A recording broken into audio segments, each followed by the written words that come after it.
In this video, I want to convince you to adopt a mindset that it is better to borrow assets than to borrow money. Business finance is a field of study, a discipline, if you like, a process of planning and budgeting, of setting financial goals, identifying sources of funding, and then raising and deploying capital, and then very importantly, evaluating the results. Business finance is not just about borrowing money. Entrepreneurs are too quick to turn to lending when a business need arises. This is particularly true when it comes to operational assets. Operational assets are used by the business to produce its product or deliver its services, and commonly include, but are not limited to, machinery, IT equipment, and vehicles. Operational assets do not include fixed property or an ownership interest in another entity or an investment or patents or intangible assets. The nature of, the value of, and the utility of the asset informs your decision about what funding method is most appropriate. A hammer, you know, the thing you use to hit nails with, is a silly example of an asset with little monetary value, but which retains its utility almost indefinitely. You can buy a good quality hammer from the local hardware store for a few $100, but the moment you leave the store, it loses almost all its monetary value. When last did you try to sell a used hammer? Still, you could probably use the hammer for many years, if not decades. It retains its utility. This type of asset should be funded from retained earnings. A laptop computer is an example of an asset that costs a not insignificant amount of money to buy, but its nature demands that the business protect its investment by taking insurance on the asset. This type of asset contributes meaningfully to the operations of the business, but the asset rapidly loses both its utility and its monetary value. A 4-year-old laptop has little monetary value and fast loses its utility because of the rapid pace of technological advancements. I have often met with business owners complaining that they have a storeroom full of useless computer equipment that they cannot give away. In fact, this type of asset soon becomes a liability because legislation now demands that businesses dispose of IT equipment in an environmentally friendly manner, which comes at a cost. Ideally, the business wants the use of this type of asset without owning the asset, since ownership comes with little or no monetary benefits, only with liabilities. A pure rental or finance lease are funding solutions to consider. A pure rental agreement is just that. A pure rental. Don't confuse rentals with leasing. Some financiers confusingly refer to a lease as a rental. A pure rental is not a financial product. The owner of the asset rents the equipment to the business over a specified rental term, which may be for as little as a day to a few years.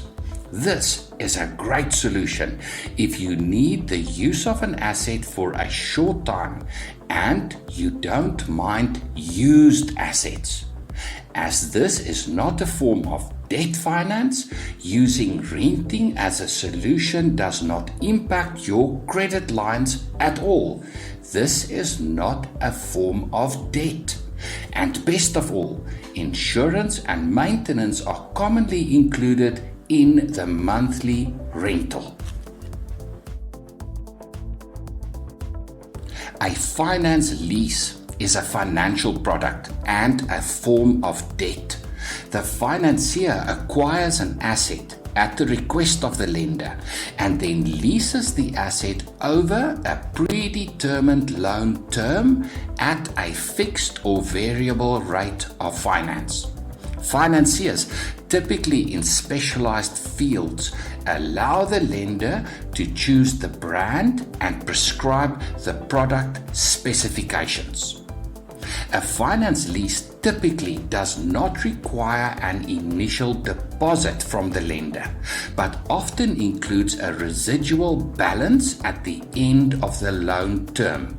At the end of the loan term, the financier either takes the asset back or in some cases allows the lender to purchase the asset.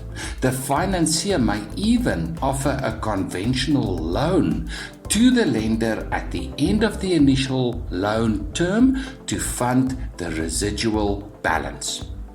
This is a great option for funding an asset such as computer equipment. The lender need not worry about the costs or hassle of disposing of low value, out of date assets, since the lender never owns the asset. Some time ago, I had conversations with transport companies using large 18-wheeler trucks. The vehicle consists of a horse, the part in front with the engine, and a trailer, the part at the rear where the goods are loaded. The trailer retains its utility for many years and requires much less maintenance than the horse. In comparison to the horse, the trailer also retains its second-hand value for much longer. Ideally, the business wants to sweat the asset, gaining as much value from its use as possible. This type of asset initially loses value sharply, and then the depreciation in the value of the asset flattens out. A business may fund the acquisition of this type of asset in a few ways. Use retained earnings if the business owner believes that investing in the asset will yield a higher return than investing in other trading activities or investing in fixed assets. Debt finance in the form of an installment credit agreement, essentially a term loan that uses the asset as security or collateral. Debt finance in the form of a capital lease, a finance solution where ownership of the asset passes to the lender at the end of the loan term. The business owner of certain types of businesses can make a good argument for using retained earnings to fund the acquisition of operational assets. A transport business uses its delivery vehicles to make money. It does not engage in buying and selling stock. It carries no inventory. The monies invested in delivery vehicles generate the profits.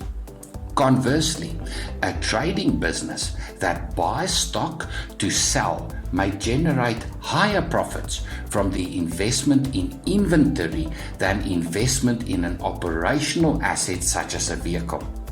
You know your business and industry best and must make this decision based on your unique experience. Financiers do not have the skills to make this decision for you. Sometimes a conventional business loan is appropriate. An asset that retains its utility for a long time may be funded by way of an installment credit agreement. Financiers typically insist on an initial deposit and include a requirement in the loan agreement that obliges the lender to maintain comprehensive insurance on the asset for the duration of the loan term. A capital lease is a financial product, a form of debt where the financier buys an asset at the request of the lender and then leases the asset to the lender over a specified loan term at a fixed or variable rate of finance.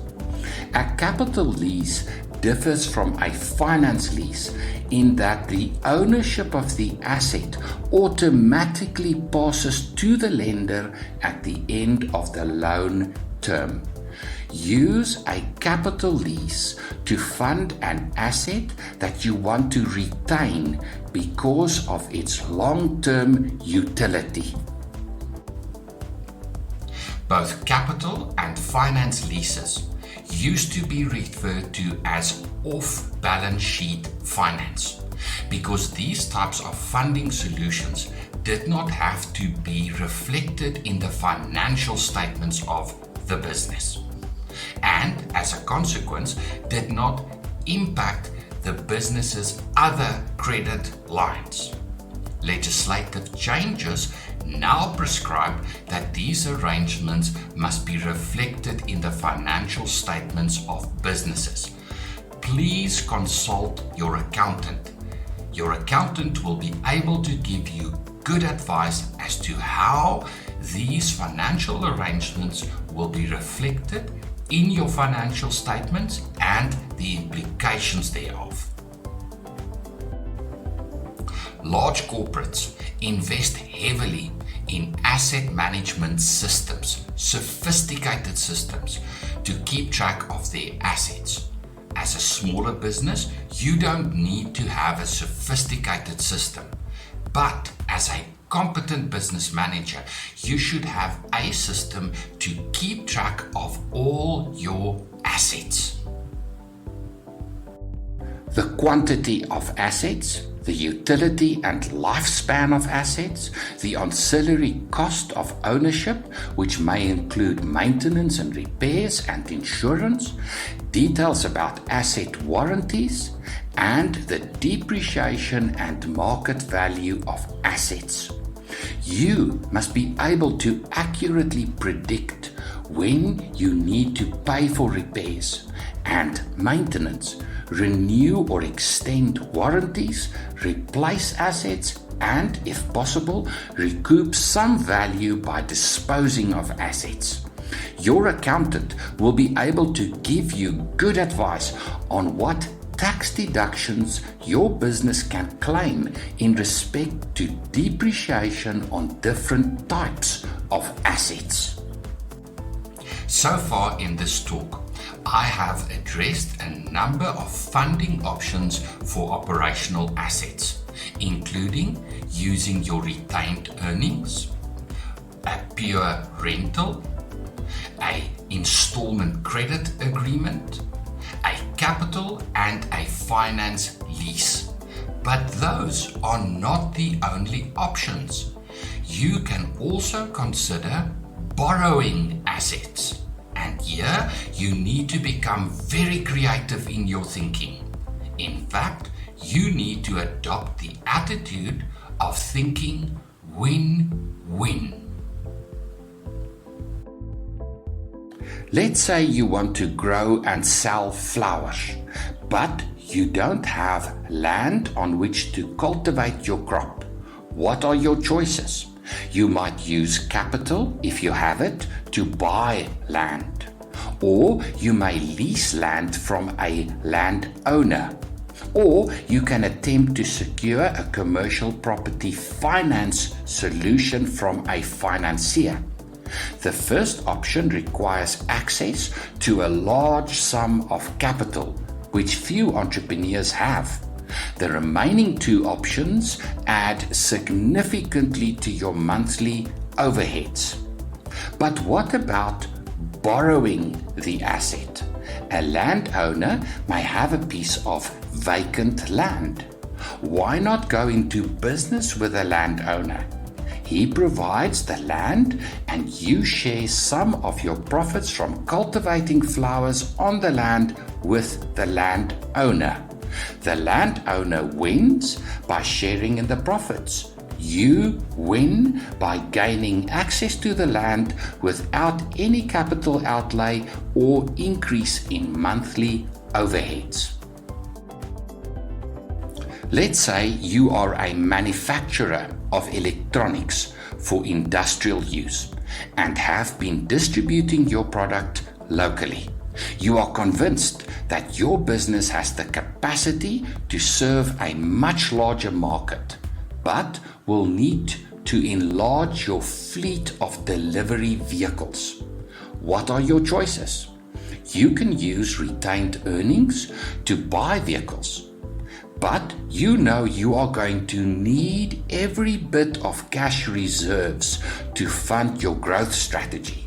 Or you could consider financing the acquisition of the vehicles. But this too is going to impact monthly cash flow negatively. You could borrow the assets. Perhaps one of your suppliers with whom you have a long-standing relationship will benefit much from your business increasing sales to a wider geographic area. After all, a strategy of expansion will naturally result in greater demand for the supplier product from your business.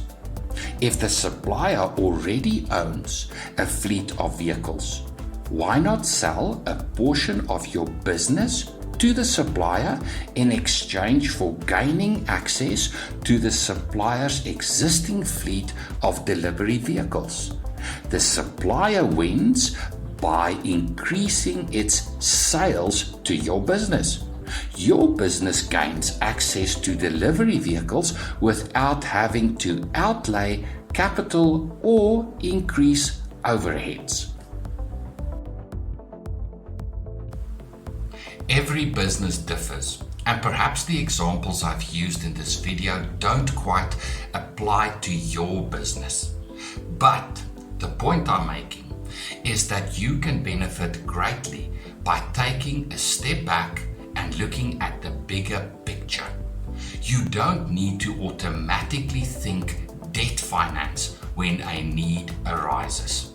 My name is Dion de Bruin. I started Constructum Consulting to help entrepreneurs make better funding choices. My contact details will appear at the end of this video. For cost-free access to content like this, with which you can develop your skills as an entrepreneur, visit Constructum Online Learning on YouTube. Thank you for listening, and all the best with your business.